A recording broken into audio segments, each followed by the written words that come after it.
వీడి పేరు రాక్సీ. 3.5 ఏళ్ల చిన్ని హీరో మా ఇంటి గుండెల్లో ఓ ప్రత్యేక స్థానం సంపాదించుకున్నాడు.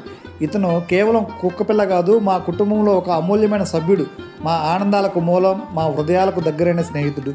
ఈ కథ రాక్సీ జీవితంలోని చిన్ని చిన్ని క్షణాలను, అతని చిలిపి చేష్టలను, మా జీవితాలను ఎలా అల్లుకున్నాడనే విషయాన్ని మానవీయ కోణంలో చిత్రీకరిస్తుంది. 3.5 సంవత్సరాల క్రితం ఒక సాయంత్రం మా స్నేహితుడు రవి ఒక చిన్ని బుట్టలో అమాయకమైన కళ్ళతో చూస్తున్న ఈ పప్పిని తీసుకొచ్చాడు. ఇదిగో ఇతని పేరు రాక్సీ, నీ ఇంటికి సరైన సహచరుడు అని రవి నవ్వుతూ చెప్పాడు. ఆ క్షణంలో రాక్సీ నా సాధారణ కుక్క పిల్లలా కనిపించాడు. కానీ అతని కళ్ళలో ఏదో మాయ ఉంది, ఒక అనుబంధం, ఒక వాగ్దానం కనిపించింది.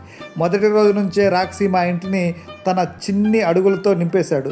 అతని చిలిపి చూపులు, చిన్న గెంతులు, బంతిని వెంటాడే ఉత్సాహం ఇవన్నీ మమ్మల్ని కట్టిపడేసేవి. మేము అతన్ని ముద్దుగా పెంచాం, మా ఆహారంలో భాగం ఇచ్చాం, మా ఆనందాల్లో పాలు పంచుకున్నాం. రాక్సీ కేవలం ఒక పెంపుడు జంతువు కాదు, అతను మా జీవితంలో ఒక భాగం అయిపోయాడు. రాక్సీకి మా ఇంట్లో ప్రత్యేక అధికారం ఉంది. అతని సంతోషం మాకు పండగ. ఒకరోజు నేను ఒక బంతిని తెచ్చాను. రాక్సీ ఆ బంతిని చూసి గెంతులు వేస్తూ ఇంట్లో పరుగులు పెడుతుంటే అతని ఆనందం అంటుకుని పోతుంది. మేమంతా నవ్వుకుంటూ అతని వెంట పరుగులు తీసాం. కానీ అతని కోపం కూడా రాదని కాదు. ఒకసారి మేము బయటికి వెళ్ళి ఆలస్యంగా తిరిగి వచ్చాం. రాక్సీ మా వైపు చూసి మొహం చిట్లించి ఒక మూలను కూర్చున్నాడు. నీళ్లు కూడా తాగలేదు. అతన్ని ఆ చిన్ని మొహం చూసి మా గుండెలు బరువెక్కాయి. ఆ రోజు అతన్ని బుజ్జగించడానికి మేము గంటల తరబడి ఆడాము, పాడాము. అతనికి ఇష్టమైన బిస్కెట్లు ఇచ్చాం. రాక్సీకి మా మనస్తత్వం అర్థం చేసుకునే అద్భుత శక్తి ఉంది.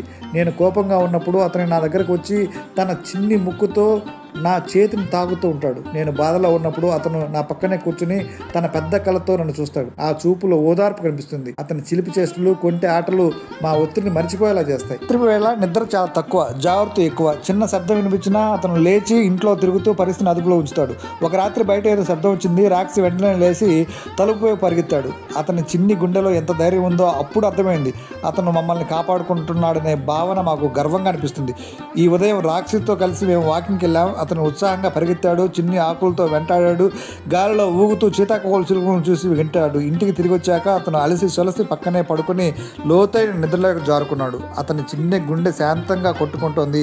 అతని మొహంపై ఒక సంతృప్తి, చిరునవ్వు. ఆ క్షణంలో అతను కేవలం ఒక కుక్కపిల్ల కాదు, అతను మా జీవితంలో ఓ అద్భుతం. రాక్సీ మాకు ప్రేమ అంటే ఏమిటో నేర్పాడు. అతని అమాయకత్వం, నిస్వార్థ అనుబంధం, చిన్న చిన్న విషయాల్లో ఆనందం పొందే గుణం ఇవన్నీ మమ్మల్ని మార్చాయి. అతను మాకు ఒక స్నేహితుడు మాత్రమే కాదు, మా జీవితంలో ఒక గురువు. అతని చిన్ని గుండెల్లో ప్రపంచమంతా ప్రేమ దాగి ఉంది.